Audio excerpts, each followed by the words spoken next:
Presenting the PR Maven podcast, hosted by Nancy Marshall, the PR Maven, targeted at business leaders who want to merge the best techniques of traditional networking with the best new platforms and technologies to engage your target audience, build your network, and grow your brand and business. The podcast is sponsored by Marshall Communications, Maine-based, globally connected.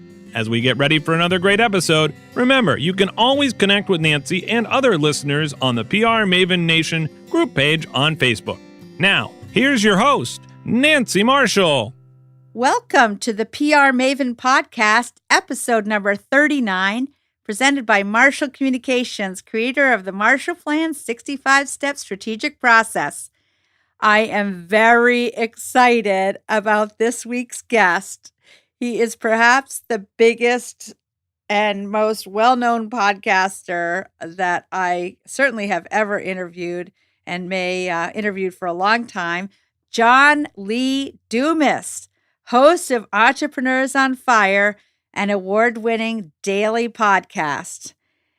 John Lee Dumas is host of Entrepreneurs on Fire, a podcast where he interviews inspiring entrepreneurs every Monday, and he drops what he calls value bombs every Thursday. With over 2,000 episodes, 1.3 million listens every month, and 7 figures of annual revenue, JLD is just getting started. Visit eofire.com to set your entrepreneurial journey on fire. And I must say that I met JLD when he spoke at Rich Brooks' Agents of Change conference in Portland, Maine, probably 4 years ago. And he totally inspired me. I looked at him and said, wow, look at this guy and how enthusiastic he is and how much he brings energy and discipline and focus to everything he does. So listen now to my conversation with John Lee Dumas. So JLD, you are from Maine originally, but you have made yourself into a worldwide phenomenon. I remember meeting you for the first time at Rich Brooks' Agent of Change conference in Portland and thinking, wow, this guy has a big vision for his life. Was there a person or an experience in your youth that inspired you to go big time with your life and your career? You know, there really was not. And I think that's kind of important to come at it from this angle as well, because a lot of people are in their 20s or their 30s or their 40s, and they want to start something new or try something new. And they just keep hearing all these stories of this entrepreneur was selling baseball cards when they were 6 years old, or this person was selling lemonade, or this person had a lawn mowing business. And, oh, I can't become an entrepreneur or be successful because I didn't do those things as a kid, or I didn't have huge visions or dreams as a child. I must not be destined for big things or success now in my life because I didn't have that as a kid. I mean, for me, listen, I grew up in a small town in southern Maine, and it was a very happy childhood. You know, I played sports, went to school, had a great family surrounding all of these things. Life was good. Like, I was happy. I was content. You know, it wasn't until really I was out of the military at 26 years old that I entered what I would call like the real world, which was a civilian life, trying law school and corporate finance and commercial real estate and struggling at all of those things for like 6 years before I had my big vision at 32 years old, which was to launch a business podcast interviewing successful entrepreneurs daily. Now, it's really easy to look back in hindsight 7 years from now, which was when I started 7 years ago, and looking at it today with 80 million listens and 1 million listens every single month and multi-million dollars of revenue every single year, and a house on the beach in the Caribbean and all these different things, and say, like, man, like that kid must have had a big vision. And the reality is I really didn't until I was in my low 30s, 31, 32 years old. That's when I started dreaming big. That's when I started reading the books and listening to the audio tapes and really surrounding myself with people who are doing good things. So whether you're on the side of that person who was always a hustler and an entrepreneur and a big dreamer as a kid, or whether you're on the other side where maybe you weren't, but now you're ready, my answer to you is you can do it. Dream big today. Well, I love that. And I love the way you inspire people. I was just listening to your interview with Eric Martinez about being a healthy as opposed to an unhealthy entrepreneur. And I was just so inspired by your conversation. I just so appreciate what you have to offer. And I think that you have to have self-esteem in order to make it big. And obviously, you believed in yourself, and maybe it was the military, maybe it was your happy upbringing, or some combination of those two. But you definitely are bringing it, and I love that. So, John, this podcast is all about growing your network and your personal brand. When you started Entrepreneurs on Fire, did you intentionally define your personal brand, or did it emerge organically?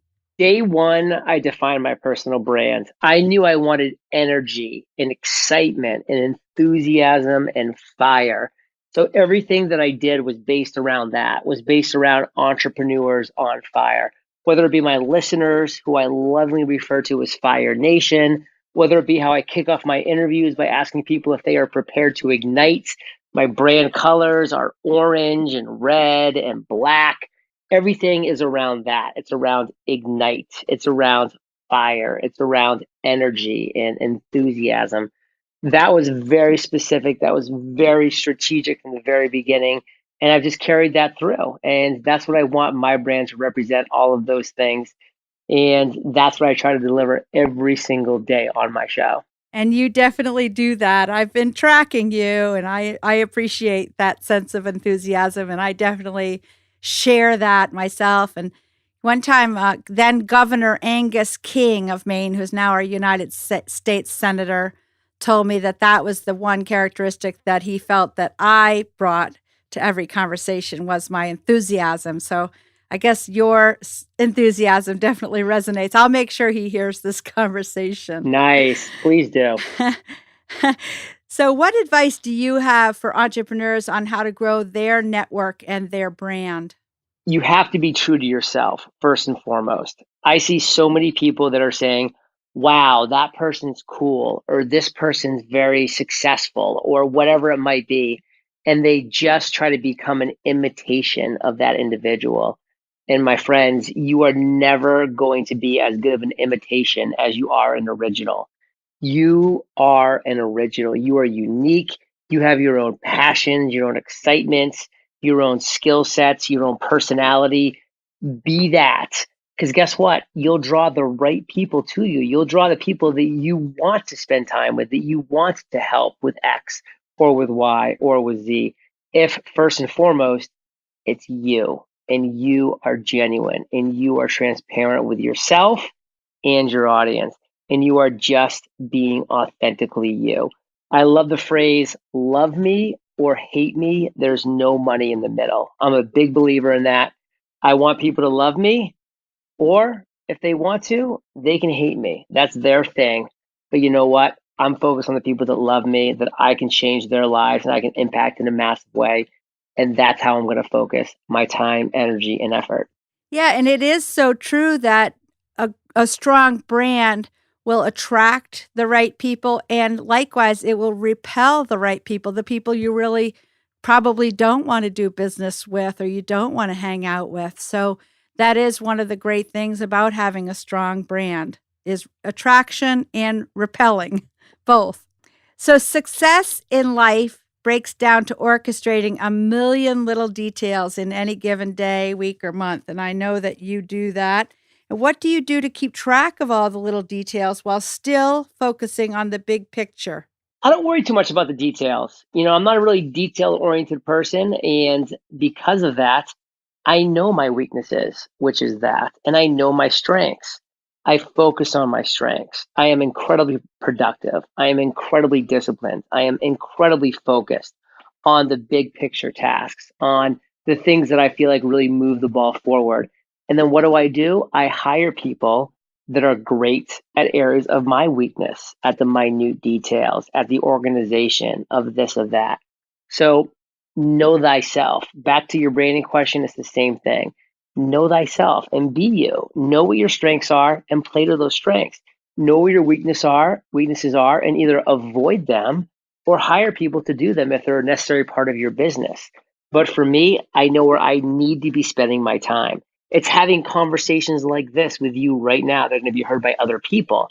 I can do that at a really high level. Nobody else in my team can do this conversation at the level that is being done right now. And to be honest, I have a good team, but you're not going to want to interview any of them because you want to interview me. And that's why I'm doing this right now. And they're now, as we're speaking, doing all the things that I'm bad at, Nancy, that I'm not good at doing because they're good at doing it and they enjoy doing it and they're thriving. So put people in positions to win, and that includes you. Put yourself in a position to win, and then put your team in a position to win. You know, one of my early mentors said to me when I was in my 20s, Frank Sinatra does not move the piano. He just shows up to sing. And I really took that to heart. And when I'm moving around in the world, I'm not moving my piano because there's people for that. And I'm not really a very good singer, but I show up to sing. I'm glad that you brought that up too, because I feel like that's something that a lot of Mainers especially might need to hear. Because we come from that Yankee, that frugality world, which is amazing. And believe me, frugality has allowed me to build the wealth that I've accumulated over the years because I don't spend money on stupid stuff. I don't even have a car. I mean, my girlfriend has a car, and like we use that when we need to. But I don't have a car because I don't drive. Like I don't need a car. So I've always been very frugal, but at the same time, I'm not going to be so frugal that I'm going to go out and mow my 1.5 acre lawn out here. Whereas I'll tell you, when my dad comes to visit and he sees my lawn guys come in, and for 6 hours they're pulling weeds and they're mowing the lawn and they're trimming the palm trees and doing all the things. He honestly looks at me and says, how much you paying these guys? And I'm like, oh, $200 for 6 hours. There's like 4 of them. He's like, you could save $200 and do this yourself. I'm like, do you really think my time is worth so little that I could either be literally on an interview, I could be creating a product or a service or this or that? That's where my strength lies, not bending over in the hot Puerto Rico sun, getting drained of energy and getting sunburned, pulling weeds, but creating products and services and inspiration to share with the world. Like that's my strength. These guys, they're crushing it. They love it. They're doing it. They're going to go home tonight. Job well done. Money in the pocket, feeding their family. They're happy. I'm happy. All is well in the world. And that's what people need to realize. That's where it's at. I think it's great that you're bringing your dad to school on that. He needs it. He needs to be schooled. He comes from a different generation, and I do agree that there's that Yankee ingenuity in Maine that people think they should do things for themselves, and that is one thing that I love about Mainers. And there's situations, Nancy, where you need that, and that's an unbelievable skill set and thought process.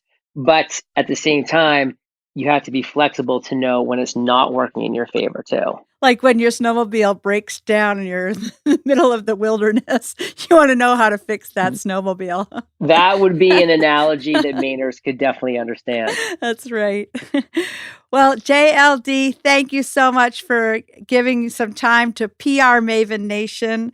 And you inspired me at Rich Brooks's conference. I hope you'll come back to Portland, Maine and speak at Agents of Change again, because everybody here can use a little inspiration from you. Well, absolutely. Rich Brooks is a dear friend. I've spoken to that conference 3 times. I love it dearly. He does a great job there. And, Maine will always be my home. Literally, it is the way life should be. I'll be back this summer. And next time I make it back in the fall, I'll be speaking at Agents of Change. And Nancy, I just want to say thank you for having me on the show and for doing what you're doing. Of course, not just for Maine, but for everybody listening, no matter where they are in the world. And, so all the listeners, and of course to Angus King, who I know is listening as well, keep up the heat. All right, JLD, get back out into that Puerto Rico sun and do your thing. Thank you. Take care, Nancy. Bye-bye. Bye-bye. PR Maven Nation, that wraps up this week's podcast.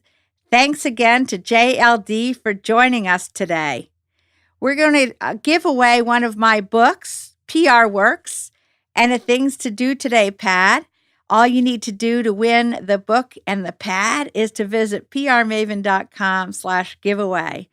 Today, you could be our next winner. So if you have any questions for our guest or you'd like to hear more about a certain topic or a certain person on the podcast, feel free to email me at nancy@prmaven.com. And this podcast is presented by Marshall Communications, creator of the 65-Step Marshall Plan strategic process. To learn more about the Marshall Plan, visit marshallpr.com. Thanks for tuning in to the PR Maven podcast. And remember, you can always subscribe to the podcast at prmaven.com/podcast. Help us stay on the air by leaving ratings and reviews and subscribing to the podcast. That's the gas that keeps this podcast going. And remember to keep on building relationships and embracing the new technology that extends our relationships on the internet, on the commercial internet. Have a great week, PR Maven Nation. Thank you for listening to this episode of the PR Maven podcast. For show notes, links, and guest contact information, visit prmaven.com. If you'd like to connect with Nancy and the rest of PR Maven Nation, be sure to find our group on Facebook. We encourage you to subscribe to the podcast and share our content to bring on great guests with more information. Plus, you can also connect with your target audience, build your network, and build your brand.